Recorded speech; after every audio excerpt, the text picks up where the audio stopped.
Look, I avoided all kinds of spoilers in this video, but if you want the best experience out of this game, you should go ahead and play it first. The first link in the description will take you there. Make sure to come back to this video though. Excuse me, what the actual fuck are you doing in my house? Merry Christmas, guys! For the past few years, I've been watching YouTubers play Christmas horror games on Christmas Day. So this year, I decided to take the opportunity and make a horror game myself.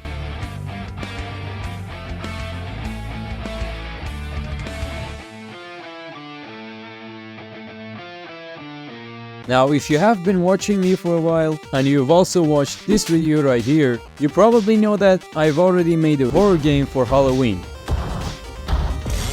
Which you should totally watch that video if you haven't. And so for this game, I decided to use the same assets and the same project. Cause, I only have a month to finish this game. Now, if you haven't watched that other video, which you should totally go ahead and check it out by the way. In that video, I made a game with some player movement systems, an inventory system, and also an enemy AI, and a bunch of puzzles as well. So for this project, I don't even have to do all of those from scratch. Or so I thought. The fuck are you doing? Can you just fucking work for fuck's sake? I started the project off by designing the whole place. But before that, I reinstalled my Windows.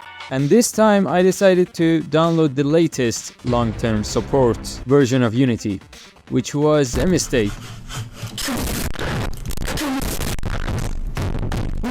Like in Pro Builder, you can't even change your view when you're using the face selection tool, which was a pain in the ass. Like you can't even flip a plane that you have made before.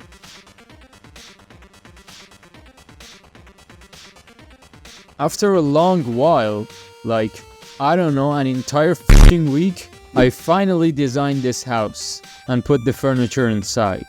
But I ain't gonna lie, this was the hardest thing I have ever done in my fucking life. Unity, if you're watching this, which you probably aren't, please fix this. Then I implemented the player system, which I totally copied from my other game, which you should totally check it out. And since I've already made the door opening and closing system, I implemented those into my game as well, and now we can open doors and even closets and hide in them. No, you can't fit, man. You gotta open both of the doors.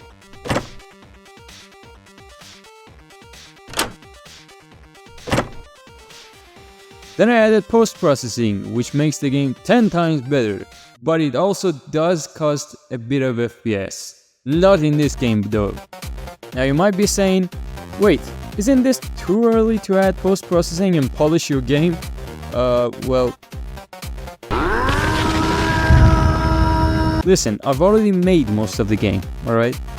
Then I made this beautiful view of a Christmas day outside and also a snow particle system using the news particles. Then I added more lights, more details, and also a basement to the house.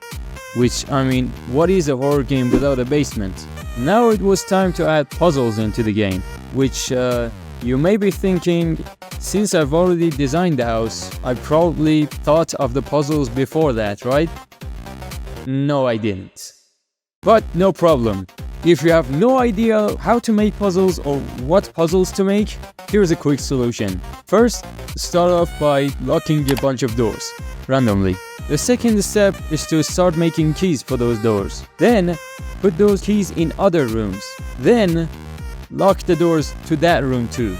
And then, make some puzzle pieces to actually open that door. Oh, hell no! To get the key to the other door that we locked in the first step. Yeah, very basic stuff.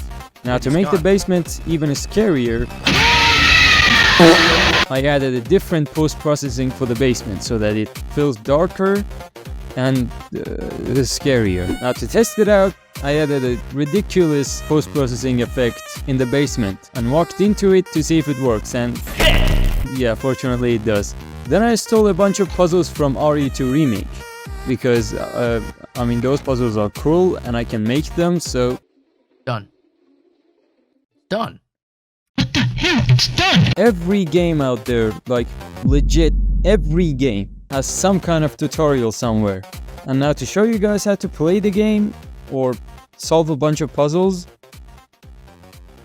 I put some dynamic tutorials out there. After finishing up the puzzles of the game, the only thing remaining for the gameplay was the stalker enemy itself. What? Well, yes, he can. Okay. So I grabbed this model,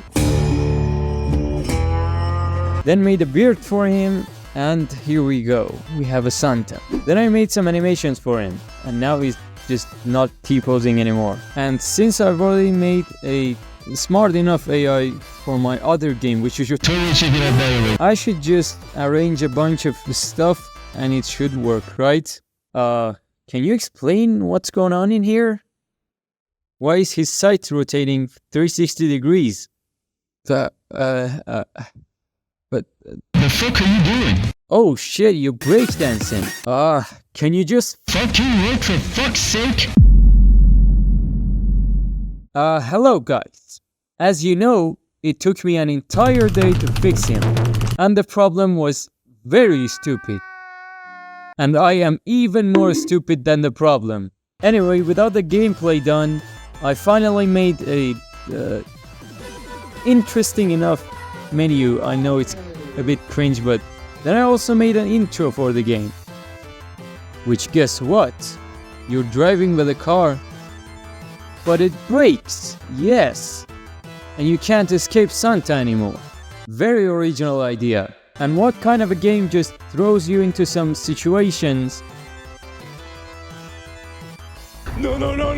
And when you actually figure a way out, the game just ends there. So I made an ending for the game, which is, well, not much, but it's there. Then the next step would be to make an icon for the game, which this time I actually spent a little bit more time than my other games and made a still not so good icon, but at least it's better than the others. And then I set up the itch.io page, and the link to the game is in the description, as you probably already know.